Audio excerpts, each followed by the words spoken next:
I think people come in and like look at it and go, what? And I look in and go, what? But not for the same reason.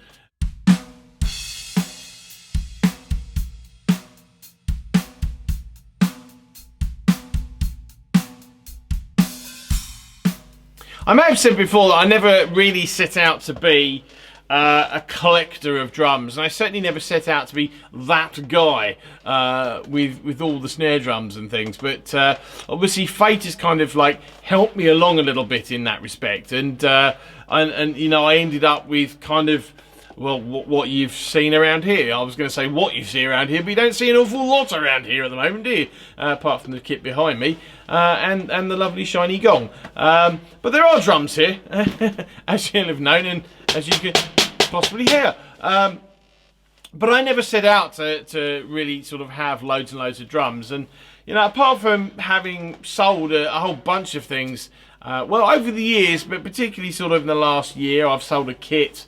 I've sold a bunch of snare drums. I've had a couple other kits over the years that I've, you know, had and not really felt any connection with and sold them. But I never set out to have a lot of drums, and certainly I never really had any sort of preconceived ideas about what I could really do with this room, other than just set up and play. And if you go back far enough, it's sort of 7 or 8 years, well, I'd say certainly 7 years, 6 or 7 years, in looking at these videos, and I did have, like, well, first of all, you could see the walls. You can't now. I mean, apart from little bald spots up here, you know, you can't really see the walls. I mean, there's the odd bit up there, but like, you can't see the walls in here because basically it's floor to ceilings worth of drums. But if you go back far enough, I actually used to have 2 kits set up in here. I remember, like, actually for a long time, I had my SQ2 on a big rack set up over here.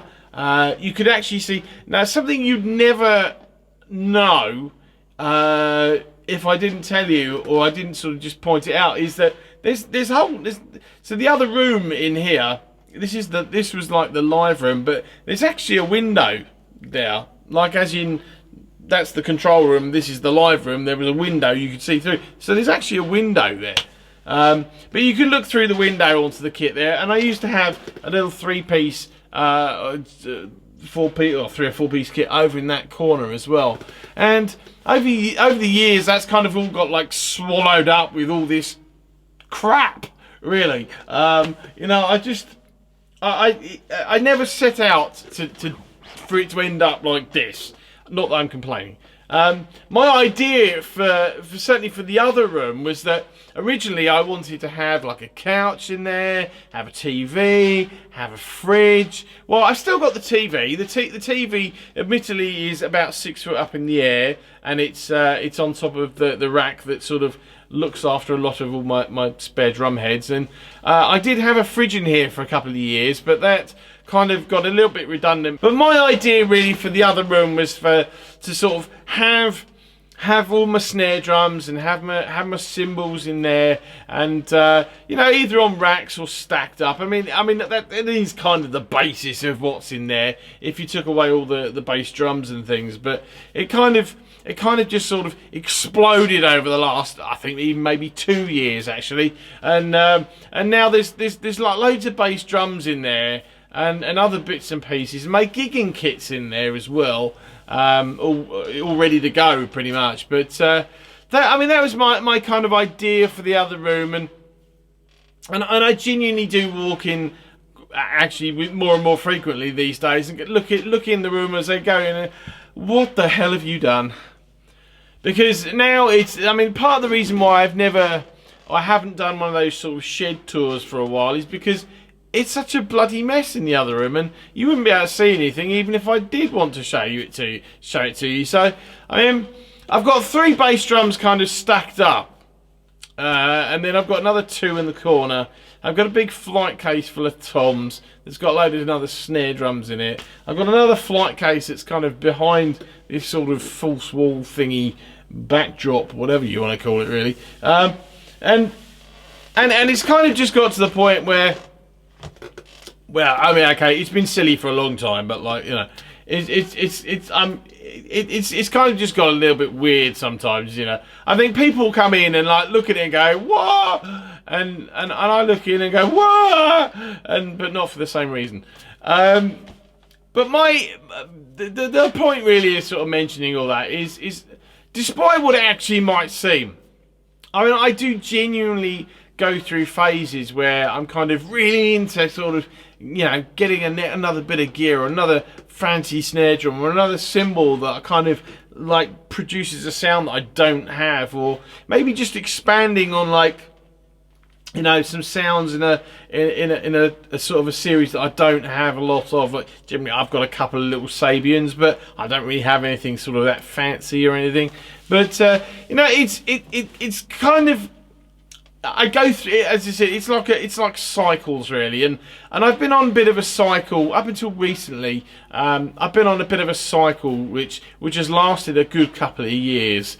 In fact, probably the longest cycle I've ever been through. And generally, it's, as I said, it's, you know, when I'm on that cycle, or in that cycle, you know, I'm always like looking at eBay, maybe checking out Reverb, going on and you know, shop websites and having a look around and seeing what's there, and are there any bargains to be had, and oh, I haven't got one of those. And you know, I found recently that I've come out of that cycle. That cycle's now ended for me, which in many ways is actually not a bad thing. I think maybe some of it is to do with the fact that like I said, I've walked in here many times and thought, oh, what have you done? You know, and it's probably part of the reason why I've sold, you know, probably more gear in the last year than I have done in a long time, maybe ever actually.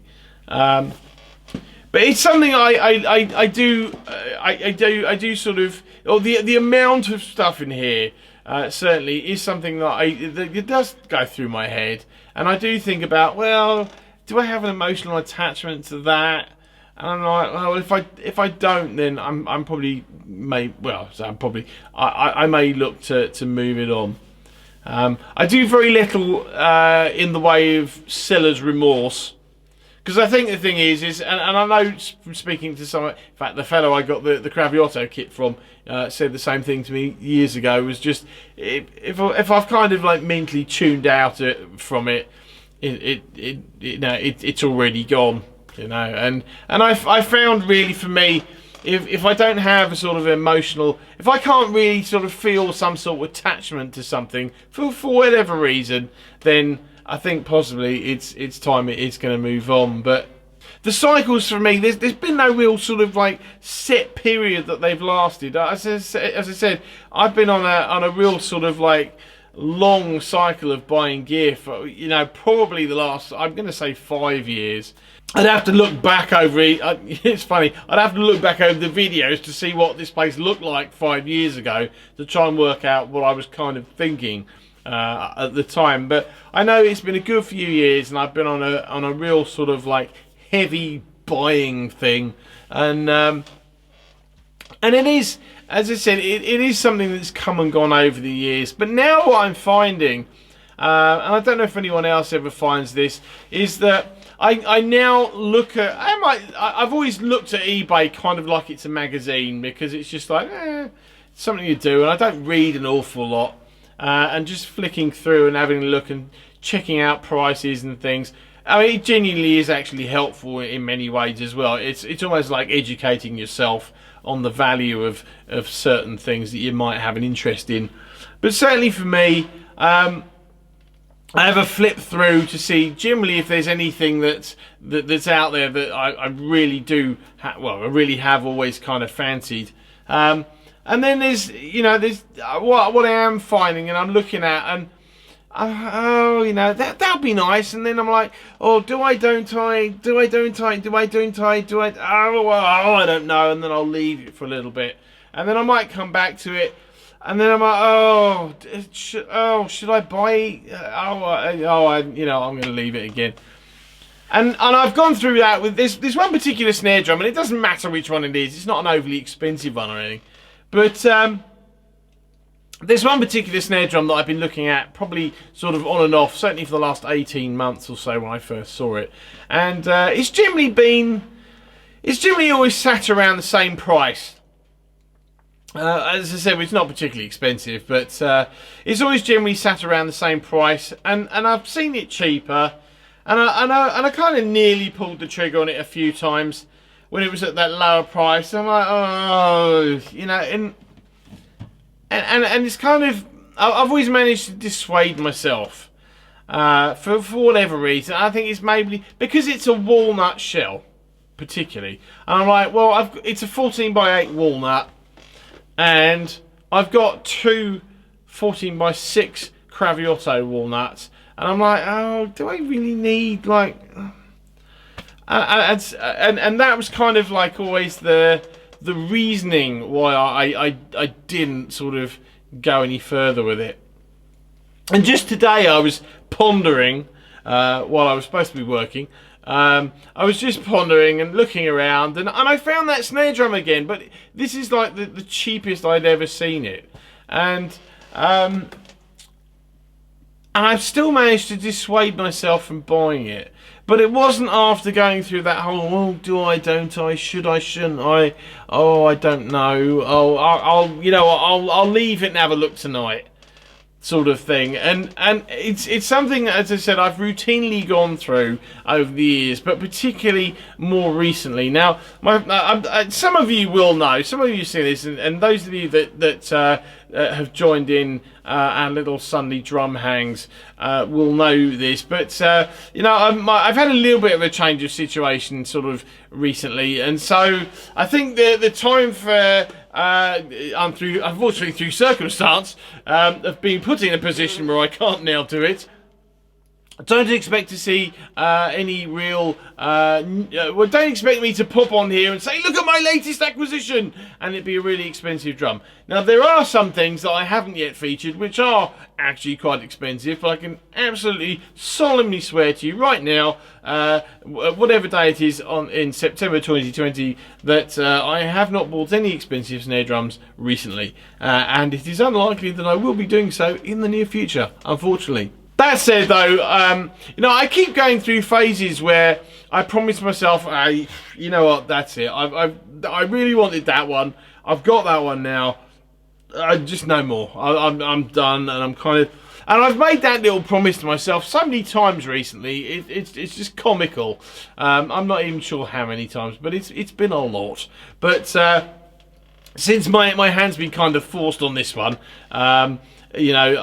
I could see myself picking up some, sort of certain older, maybe older. I don't mind buying second-hand Tama and some older Pearl stuff, which I kind of have a little bit of an affinity for, actually. But I think, as I said, I've got plenty of other drums to still show you. I've got plenty of Craviottos to still show you. I haven't.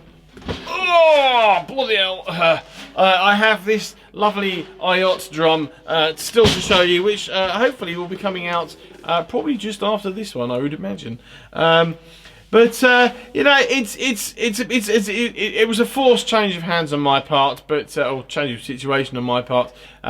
It still doesn't stop me from looking, and I still look probably daily, actually. But I still keep coming across that little barrier of should I, shouldn't I, should I, shouldn't I?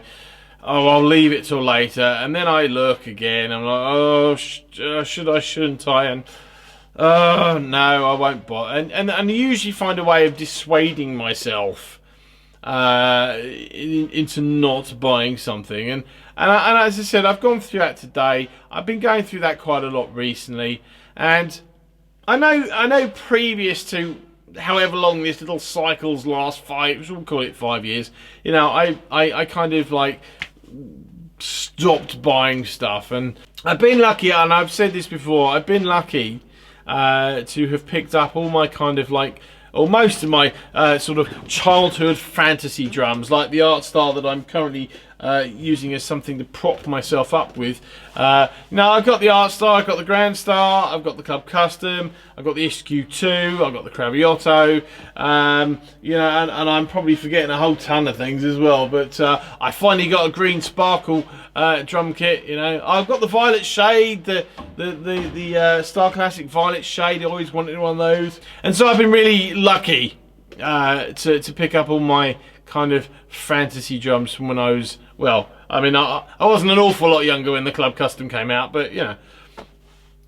But now it's being in that position, that very lucky position, where I then, strangely almost, then start looking at, you know, in my mind and looking through things, looking at things. I go, oh, you know what? Oh, I'm going to forget it. I'm not going to.